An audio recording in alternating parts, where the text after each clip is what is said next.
Hey you all, welcome back to another video. In today's video we'll be going over the subscribers, news, comments, and some reports. You guys, I got something to share with you. I'm not going to take up too much of your time today. We're going to jump right into today's video. First thing I'm going to go ahead and share is another fire at another Walmart, but this time they are saying that it looks like it is intentionally. So let's look at that video right now. At a Fayette County Walmart appears to be arson. These are new pictures that we just got from police showing us our first look inside of the damage. Medics took 3 officers to the hospital with smoke inhalation, and crews were out there for hours last night trying to contain that fire. We did cover this as breaking news on WSB Tonight. Channel 2 Action News viewers sent us videos of the flames and the panic as people evacuated. I heard the alarm go off. About 5 minutes later, I heard a coworker yell and say, "There's a fire, get out." Just telling them, "Come on, let's go, we gotta go." Again, in the last half hour, investigators said this was likely a fire that was set intentionally. Walmart says it's not clear when that store will reopen. All right, so you guys, let me know what you all think about that. It's always another Walmart, you know, that seems to be catching fire. If it's not the food plants, it's definitely a Walmart. It's either catching fire or shutting down. So yes, definitely, guys. So this Walmart is located in Peachtree, Georgia. So Peachtree City, Georgia. So if you all or any of you are located around that area and did shop at that Walmart, let us know in the comments down below. Is there another local Walmart that you guys can shop at, being that they do not know when this particular Walmart would reopen? Next, I want to take some time out to share this lady's story. It might actually help someone or give someone a hint of what's going on. So this lady, I'm not going to share her name. So she shared her story on Facebook. Maybe some of you already heard of it, but if not, let's start reading. So she started off by saying, warning, long posts. 1. I debated about posting because I'm not here to debate whether anyone should or shouldn't get the jab. I just want to give awareness to the serious side effect I've been dealing with, especially with people starting to get the booster. About 10 days after my second shot, I started getting a lot of bruises. At the time, I didn't think much of it, but know now that usual bruising is a major indicator of blood issues. Luckily, I was having labs done with my regular doctor and found that my platelets were at extremely low and dangerous levels. At the rate they were dropping, I would have likely started internally bleeding in a matter of days or a week. After many blood tests, a bone marrow biopsy, they found that the jab caused a syndrome called ITP, where my immune system is attacking my platelets.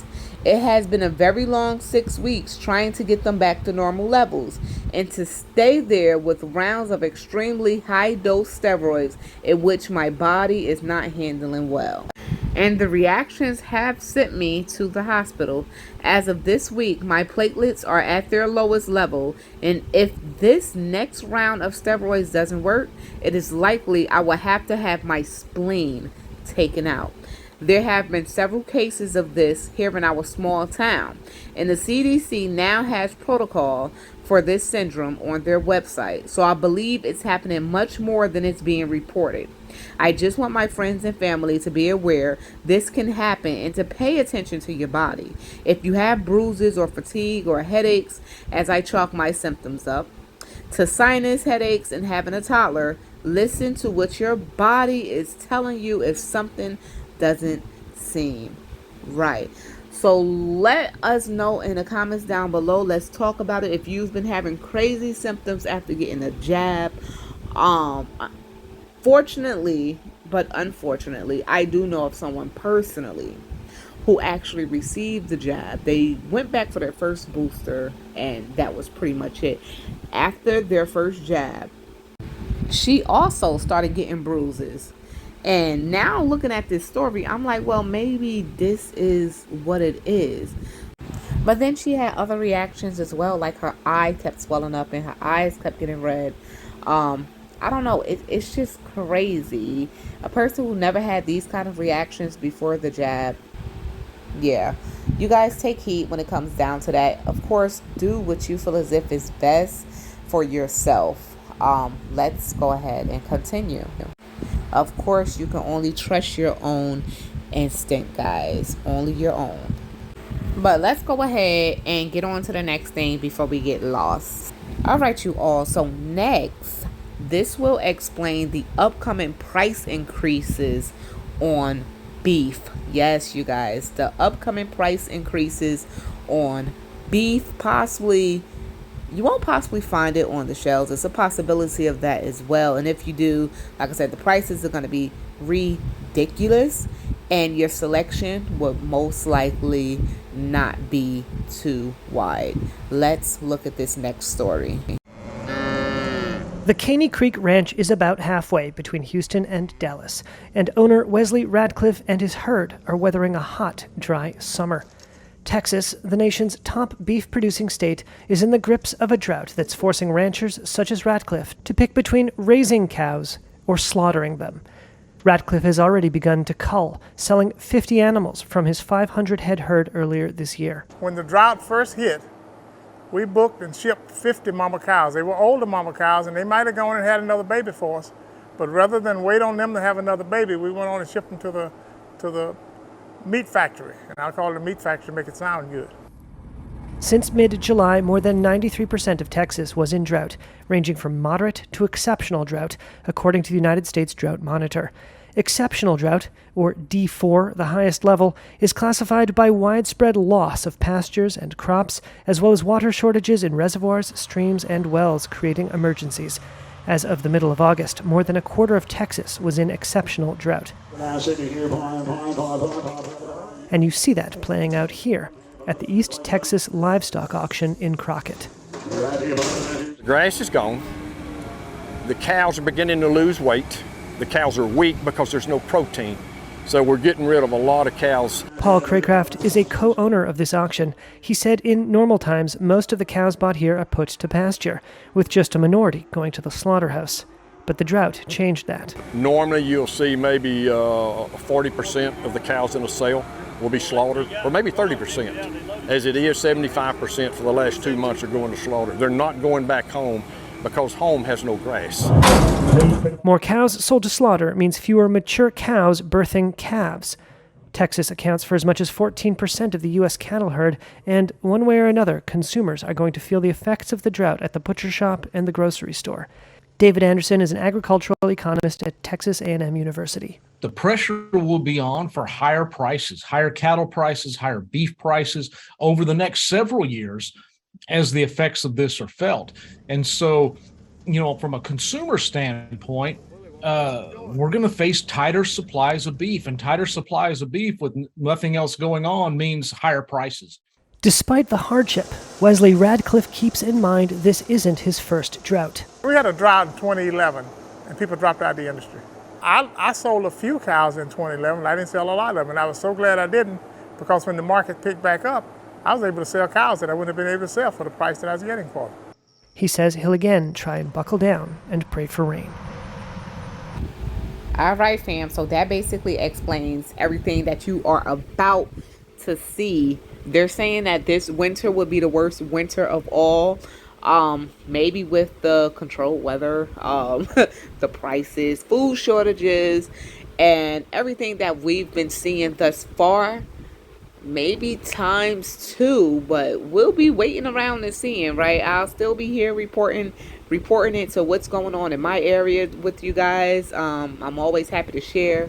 Let me know what you guys think about this farmer's message. Hopefully you all are able to stock up some kind of way, get what you can get in your homes while you can. I'm really praying that more people are definitely realizing the seriousness of everything that's going on. Don't take it lightly. A lot of people been taking it lightly, and I'm hoping to definitely reach more people, especially even in my community. What happens is when you live in like a big city, A lot of people aren't really preparing because everyone is used to having access to stepping out their door and getting whatever it is that they need. So they're not going to realize until it's too late that you're not going to be able to just step out your door and get what you need. It's either the prices are going to be too high, it's not going to be there, or we can possibly be locked in our homes again. Who knows? Who knows what's going to happen, right? Only the planner. So yes, becoming prepared is definitely, or would definitely help someone in the near future. Like I said, they're saying this winter will be the worst winter of all. If you're going to be stuck in your home, at least be prepared. With everything that's going on, you can't really doubt anything right now. The things that's even going on with the weather, whether it's planned or unplanned, it's still happening, right? It's not going to change the fact that it's still happening with all of the floods, all of the droughts. It's kind of crazy that it's all happening right now, along with everything else that's going on, right? Put two and two together and let me know what you get in the comments down below. So let's share these last few things, and then we're gonna wrap this video up. This is what one person had to say after the farmer's video, that they think is tied with weather manipulation, either planned or an unintended consequence. They're not really too sure. So another person had to say it's not climate change. Maybe it's God trying to get our attention with all the evil being done down here. Like I always say, whether it's planned, whether it's unplanned, it's not going to change the fact that it's happening. Even if it is a plan, it's a plan that's definitely being stuck to, and that they're definitely going to follow through with. One person had to say in a comment, when it comes down to the droughts and the floods, that they think that it's more sophisticated than HAARP. So if you guys don't know what HAARP is, HAARP, definitely check it out. They more so think that the NORAD stations now overlap the entire country. And what exactly do they do with those massive generators each one of them have? So yes, there's a lot going on. It's more than what we possibly are seeing. The truth, I'm not going to say the truth, but they are saying things, and it's coming out. I can't really say that it's the truth. They can't hide what's going on, put it like that. But I'm sure the picture is bigger. And I'm sure the grass is not greener on the other side.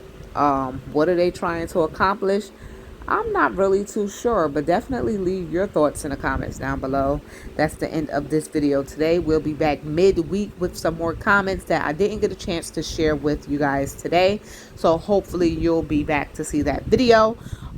Thank you all for tuning into today's video. Hopefully you all are off to an amazing weekend. Yes, you guys have an amazing weekend. Make sure you are prepping. Make sure you are stocking up. Make sure you are learning something new. Any recommendations, leave it down in the comments down below, as far as with prepping, as far as with anything overall. Just drop it down in the comments down below. The comments section is a great resource tool, so make sure you all are checking them comments. Go ahead, get up in there with each other, start learning something from the comments. People in the comments, yes, people be dropping some good gems in the comments, so make sure y'all take that into account as well. Thank you all for tuning in today's video. Have an amazing weekend. Stay prepped, stay blessed, stay safe, and remain beautiful queens and kings. I'll see y'all all next video. Peace out.